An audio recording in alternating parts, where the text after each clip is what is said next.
Good morning, Moonhaven Falls. This is Audrick Cashmere. We're starting a little differently this morning, and I find that I'm currently standing in the center of a very loud, very heated debate between two very different worlds.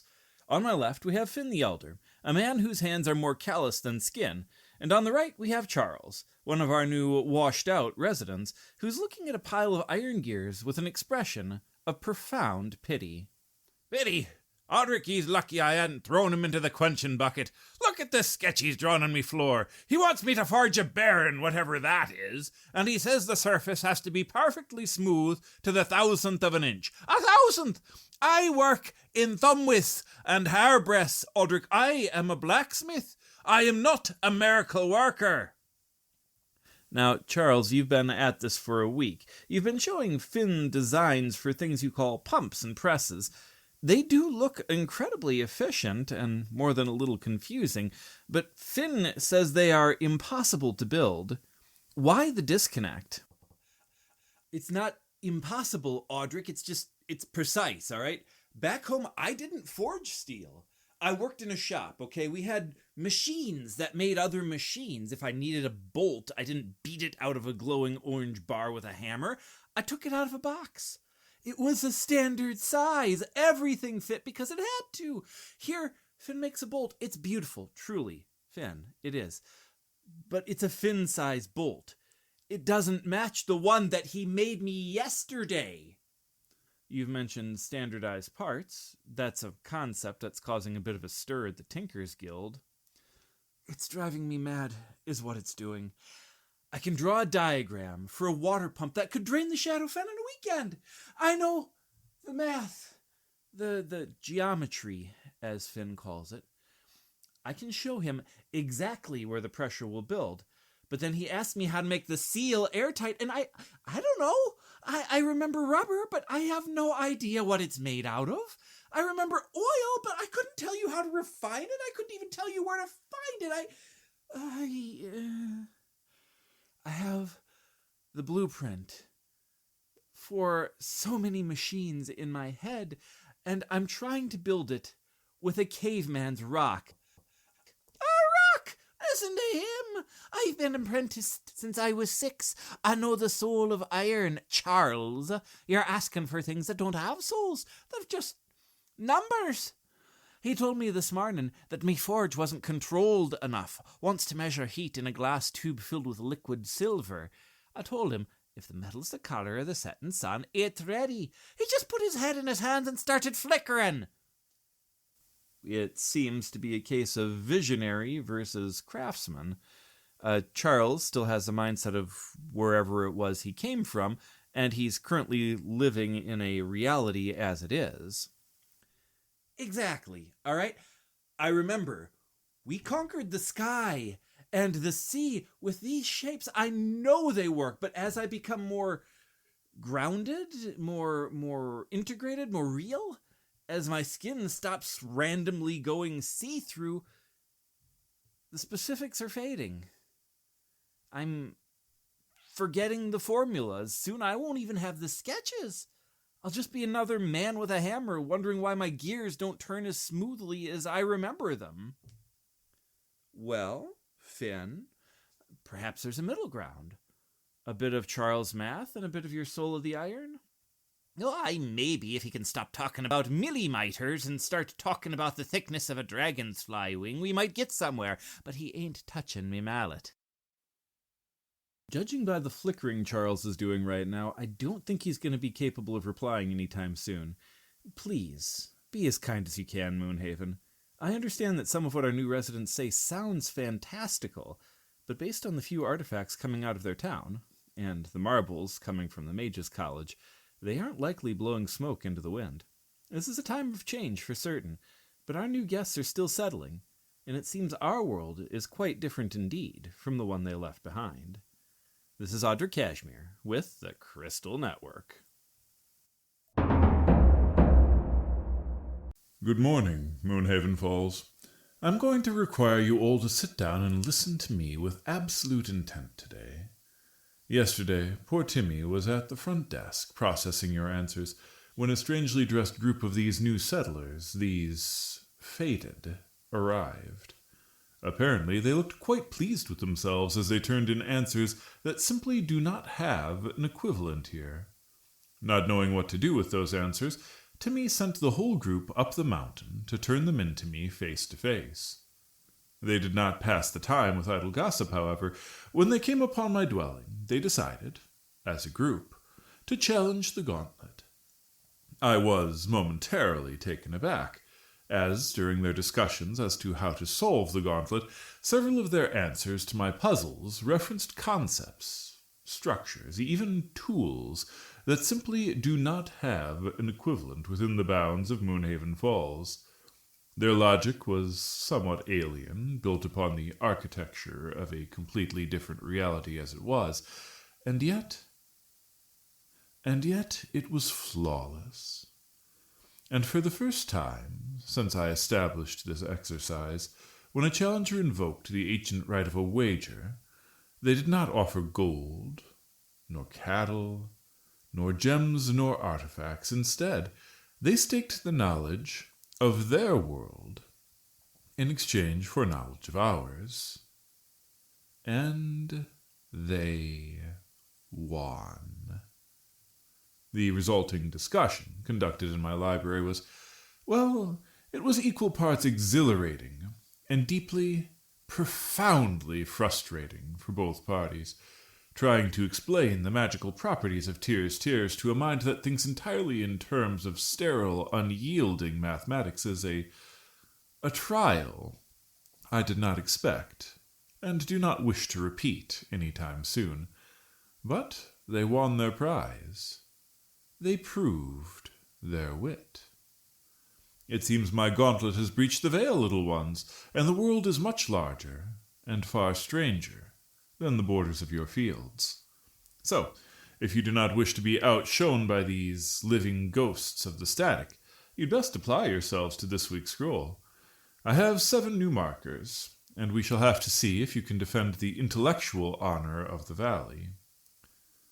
The answers to last week's puzzles are as follows: a keystone, or archstone if you prefer, a water wheel, a vice, a screw, a keel, a service bell wire or mechanical pull bell, and a riddle. The first of this week's challenges is as follows. I have 2 legs, but cannot walk. I have a single round eye, but cannot see. I am tightly bound to your ankles all day long, keeping you from slipping on the steep mountain path, yet you kick me off the moment you step across your own threshold. What am I? The first of 7 hurdles to prove Moonhaven is still awake. Do take your parchments to Timmy, and do try to use standard ink, please. We've enough strange energy floating about the station already for 1 week. Until next week, Moonhaven, keep your wits about you.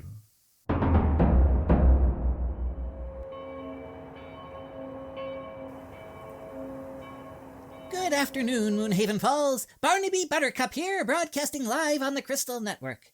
Now, if you've stepped outside the town square today, you've likely noticed 2 things. The weather is gorgeous at 77 degrees, and the sheer volume of new faces in town making it nearly impossible to grab a quiet stool at the Green Unicorn. The recent arrival of the Fated has turned our local logistics entirely on their head. Between the historical inquiries, the strained defensive lines, and the opportunistic monsters looking to exploit our distraction, the Green Unicorn's questboard is absolutely plastered with emergency contracts. Let's look at where the valley needs your swords and your pens for this week. It's time for the Adventurer's Call. First up, a job for specialized minds where the pen is mightier than the swordplay. We need some transcriptionists for the Fated interviews. The reward is 45 gold pieces per day. It seems the influx of Fated has brought an unprecedented wealth of unknown historical knowledge regarding ancient alchemy and forgotten technologies. The local guilds are desperate to record all of it. The problem is, our various guild receptionists and secretaries are quite literally tearing their hair out trying to keep up with the interview demands while still running daily operations. we will need literate, sharp-eared freelancers to sit in on the interviews and transcribe the technical dialogue verbatim. Best class for this would likely be Wizard, Artificer, or Bard. Why? Because you can't have a layman doing this work. When a fated spirit starts rambling about stabilizing mercurial vectors or pneumatic gear ratios, a standard fighter is just going to write down question marks. A wizard or artificer has the high intelligence and the history and arcana skills necessary to understand the complex terminology and ensure the archives are anatomically and chemically accurate. Up next, we have the Orchard Watch. The reward for this one is 30 gold pieces. With the town guard stretched thin across the plateau, local farmers are feeling rather vulnerable.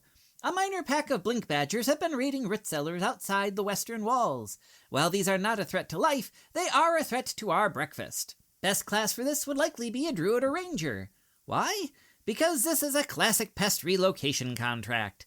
A ranger's high survival skill can track the badger burrows easily, and a druid using animal handling should be able to convince them the wild berries in the foothills are a much better and safer option than the town's stored turnips. Third on the list that I have picked out is the perimeter beacon refueling. The magical perimeter lanterns along the northern trail need their daily dose of alchemical oil to keep the night terrors at bay. This is considered tedious, rather routine work, but it is essential for keeping the roads visible from the watchtowers. Best class for this would likely be a monk or a rogue. Why? With high mobility, a monk or a rogue can sprint the entire 3-mile perimeter line, scale the lantern posts, and return before the sun dips below the Serpent's Tooth Mountains. Moving on to some of the more difficult jobs, I would say these are a few contracts where teamwork would be mandatory. They require extreme trustworthiness and tactical coordination. First up, the Turtle Resupply. Reward 500 gold pieces per run. It seems that the defense of the Zeratan's Heartstone got a bit more complicated. The sudden arrival of the Fated sent a massive spike of ambient magical energy through the entire area, which destabilized the ongoing sealing rituals. While the local mages have thankfully gotten the wards back on track, the setback has extended the total time needed for the defense. The frontline adventuring parties are now exhausted, running low on components, and desperately in need of trustworthy reinforcements and fresh supplies hauled out to the shell. I would recommend no less than 3 people for this job. A cleric or paladin, because trustworthiness is the key here. You are hauling high-value spell components and healing drafts. A cleric or paladin ensures the supplies are not skimmed, and their presence provides a massive morale boost to the tired defenders. You will also need a heavy hauler. I would recommend a barbarian or a fighter. The climb up the Dragonspine base to reach the Zeratan is steep, and supplies are heavy. You will need raw athletics to keep those pack mules moving through the rugged terrain. I would also recommend a ranger. Trails leading to the Zeratan are being watched by scouts from several rival factions, and a ranger's high perception is mandatory to spot ambushes before the caravan walks right into them. A second mid-level quest, the Silt Crypt Drainage. Reward for this one is 400 gold pieces, folks. A subterranean irrigation vault beneath the plateau has backed up with heavy river silt. The local laborers are refusing to go down there after hearing wet clicking noises coming from the dark. I would recommend at least a party of 2 for this one. You will definitely want a tank of some kind, probably a barbarian or a fighter. Someone to step into narrow, muddy tunnels first and absorb any sudden attacks from subterranean pests, like giant centipedes or mud mephits. I would also recommend a cleaner of some type, sorcerer or wizard most likely, to utilize local thunder or fire damage to clear out nests of pests quickly in the confined spaces. Moving on to the final contract of the day, a high-level one, the Night Striker Hunt. This is likely a full guild contract with extreme risk and high lethality. It would seem that there is a desire to eradicate a Shadowfen Riven pack. The reward for this quest is 4,000 gold pieces for a confirmed departure, plus 100 gold pieces apiece in direct bounties per head. With so many of our elite defenders tied up on the Zeratan's back, a highly aggressive and opportunistic pack of Shadowfen Rivens has moved into the valley. These aren't your typical mountain Rivens. They are instead believed to have been corrupted by the swamp's residual energy, making their hides unnaturally dark and their venom twice as lethal. They have taken to raiding the surrounding countryside, and the danger is severe enough that all travel after dark has been officially discouraged. The outlying farm hamlets and vassal towns have already had to fend off serious coordinated attempts on their livestock and storehouses. If they aren't driven off or eradicated immediately, the entire supply chain could collapse. This will likely be a full party encounter. We expect midnight ambushes as these Rivens strike from above under the cover of pitch darkness. Your party will likely face high-stakes encounters where visibility is near zero, making a Twilight Cleric or Wizard with Daylight mandatory to strip away the Riven's nocturnal advantage. In addition to that, a single scratch from a corrupted Riven tail can drop a seasoned warrior in seconds with venom. A Paladin with lay on hands, specifically utilizing their poison neutralization, or a Druid with protection from poison would be the best way to keep the front line from falling to the field. Finally, the Sky Strike battle. The pack leader is an absolute monster that utterly refuses to land, picking off targets and dragging them up into the air, only to release them to fall to their doom. Your ranger, warlock, or sorcerer will need to deal massive sustained damage or utilize spells like Earthbind and Featherfall to force the beast down into melee range where a fighter or barbarian can finish the job. It seems this week, ladies and gentlemen, your options range everywhere between writing down ancient alchemy formulas and dodging venomous Rivens by night. I'm telling you folks, there's never a dull week here in Moonhaven Falls, so if your quills are inked or your arrows notched, Alara Vancroft is currently coordinating the assignments in the Eastern Gatehouse. This has been the Adventurer's Call, and I am Barnaby Buttercup, here on the Crystal Network.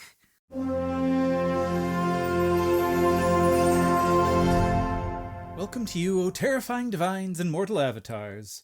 A wary nod to the zealots and the acolytes. A tip of the hat to the bakers, the caravaneers, and the citizens of all walks of life, here in the Lost Realms. Welcome back to Crossroads Chronicles. I am your host, Audrick Cashmere. Tonight, the air feels a bit heavier. The shadows in the studio corners just a bit deeper. We've all heard the whispers coming from the southeast, down past the town borders where the mist thickens and the water seems to turn to ink. Joining me today is a guest who has traveled a long road to reach our plateau, a warrior of the old wood, a shield-bearer of the wild, and the leader of a burgeoning crusade. Please welcome the Furblog Paladin, Brother Oakhaven. Thank you, Audrick. Your town is very vibrant, a sharp contrast to that which lies in the muck outside of the Shadowfen. You've been camped on the edge of the marshes for 3 days now. Word in the market is that you aren't just here for the scenery. You're hunting something. The being the locals have started calling the Eyeless and the Grim? Names give this being far too much credit. It's a fade. It's an abomination. It has no place in the cycle of life and decay. A rot that does not nourish. A shadow that does not move with the sun. We've had our share of swamp horrors, will-o'-the-wisps, sturges, bullywugs, the occasional hydra even, but you're speaking of this entity with a particular, let's call it holy friction. What makes this fade so different from the other dangers we've encountered? Because it is a violation of the natural law. Most predators kill to eat. This thing kills to erase. I have tracked its stain across 7 kingdoms now, only to find it has meddled with something it should not have. It is currently bound here to your Shadowfen, trapped, perhaps by an ancient or defensive working, tied to the ley lines beneath the ruin. But its influence is leaking.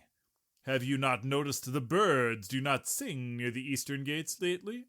Have you not noticed the way the mist seems to watch? I think many of us have in fact felt a chill we can't explain, but surely, Brother Oakhaven, the local druidic circles, they must be aware. Why not work with the keepers of the grove? The druids are my kin in spirit, Audrick, but they are simply too patient. Yes, patient, too patient by far. They watch the seasons. They say, let the forest find its balance. They wait for the mountain to crumble before admitting there is a chance of a landslide. But this cannot wait, Audrick. Nature needs a champion to carry her blade, not just a seed. This fade is more like a cancer, and you do not wait for a cancer to find balance within the body. You do not give it time to spread its influence. No, you cut it out. And that brings us to the real reason you're sitting in our studio instead of sharpening your sword or spear in your campsite, yes? Indeed it does.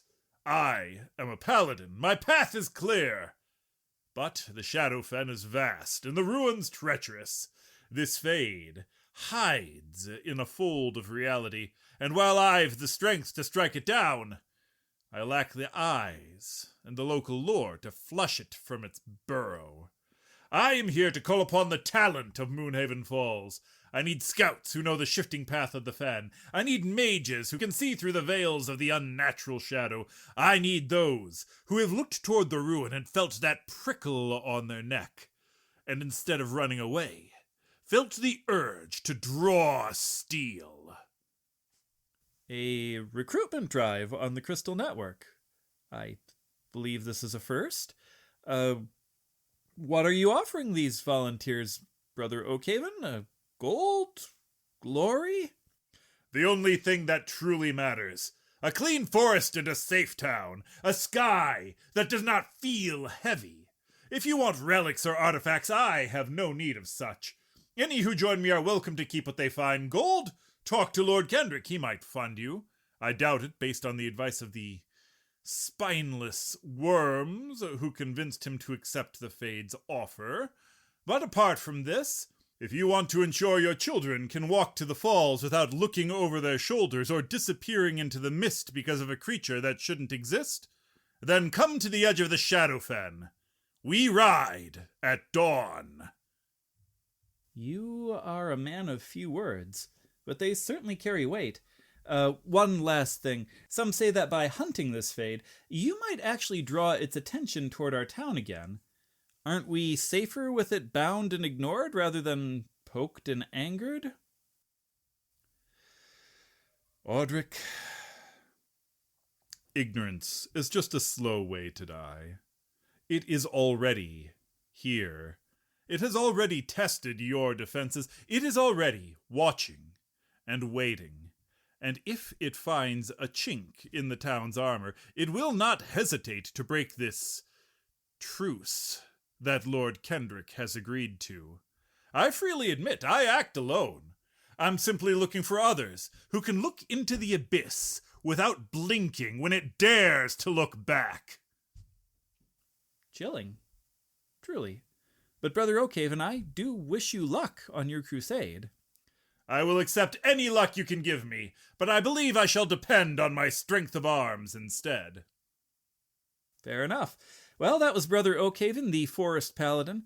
To any of our listeners who are willing to take up arms, dawn at the southern trailhead, it seems. Use your own discretion, bring your courage, your weapon of choice, and perhaps a very bright torch. This is Audrick Cashmere, reporting for the Crystal Network here at Moonhaven Falls. Good afternoon, Moonhaven Falls. I am Selene Meadowlight, and this is the Magic Minute. We begin today with a rare triumph at the Academy's experimental wing, which is still eagerly picking through conceptual wreckage from our new neighbors, the Faded. While the ever-spinning Sawblade incident from last Tuesday is still fresh in our memories, an enterprising second-year student has managed a brilliant success. Inspired by a Faded concept called a tap light, they have enchanted a small glass orb set into an iron base. If you simply tap the top of the glass, it instantly floods a room with perfect, clean, white light. Tap it again, and the room goes dark. The downside, of course, is that the Matrix requires a small amount of your own personal mana to trigger it. If you don't possess even a drop of magical talent, you can tap until your knuckles bleed and you'll still be sitting in the dark. Regardless, though, a massive consumer craze has hit the campus. Everybody wants one for their dormitory, and the poor master ironmonger down in the ward is already 3 weeks behind on forging the iron stands. Metaphorically speaking, the administration is using this success to sweeten a rather bitter pill. Due to a recent string of high-velocity explosions, all students experimenting with Faded artifacts are now strictly confined to 6 newly constructed and heavily enchanted sealed labs. The walls are reinforced with 4-foot-thick solid granite and layered with a dampening field. If you do manage to blow up your own workspace from now on, you'll only be vaporizing yourself and your own notes. This is expected to significantly reduce the cleanup costs for the school property. That sounds like a sensible precaution to me. For the artifact of the day, I actually brought in a piece of my own gear. This piece of high-fashion deception was found in my own, very brief, travels. They call it the Hat of Self-Disguising. Oh, this is an incredibly specific piece of illusion magic, Audrick. As an action, the wearer can command the hat to cast Disguise Self. It can alter its fabric, change its color, grow feathers, even transform from a wide-brimmed traveler's cap into a formal silk top hat. Right. The only catch to it is that it only disguises itself. You, the wearer, look exactly the same. So if, for example, Alara were looking for you because, I don't know, you owe her a couple of weeks of back taxes, putting on this hat won't actually hide your face. It just means you'll be arrested while wearing a very festive, illusionary pirate bicorn. Honestly, it's entirely useless for crime, though I suppose it is excellent if you can't decide on what type of hat you'd like to wear with your outfit for the weekend tavern crawl. Very true. Now let's turn to the inflexible threads. Today, we must examine one of the heaviest taxes the universe can levy against a mortal body, the law of exhaustion. Here we go again.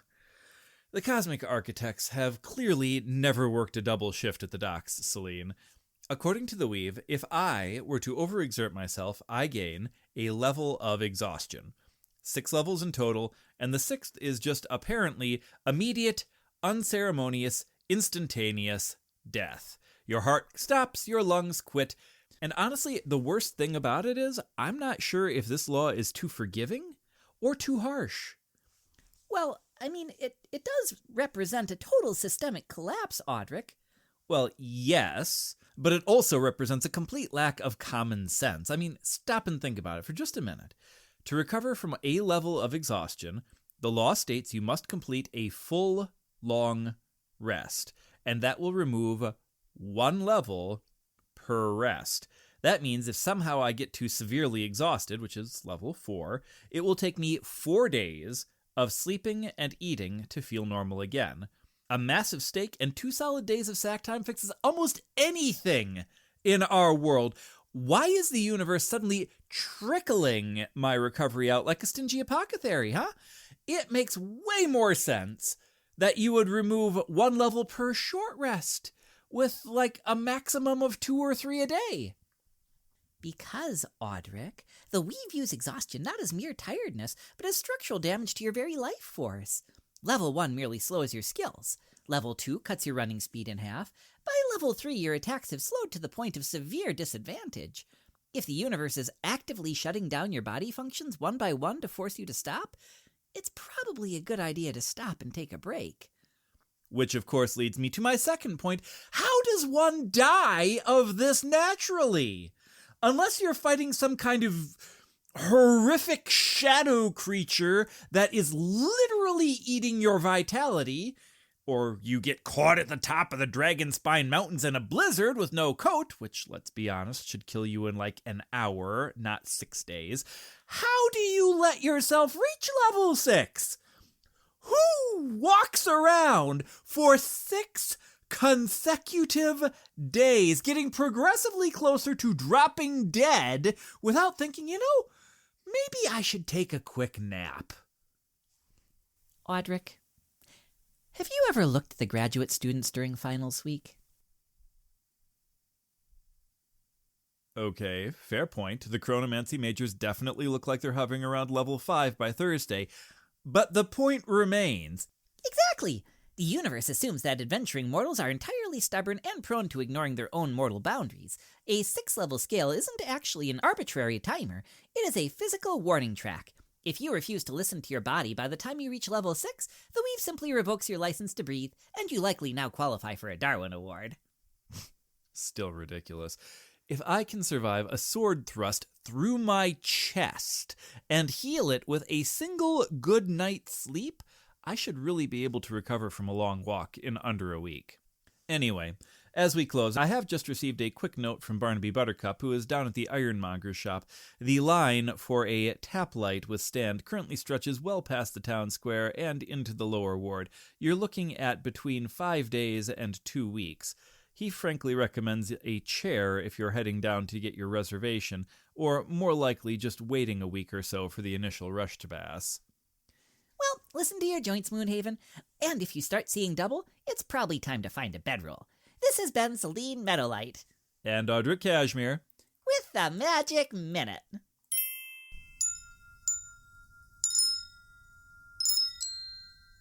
Thank you for tuning in, my noble network knights, and for listening to our Sibilant Sorceress stories, but this concludes our episode for this week.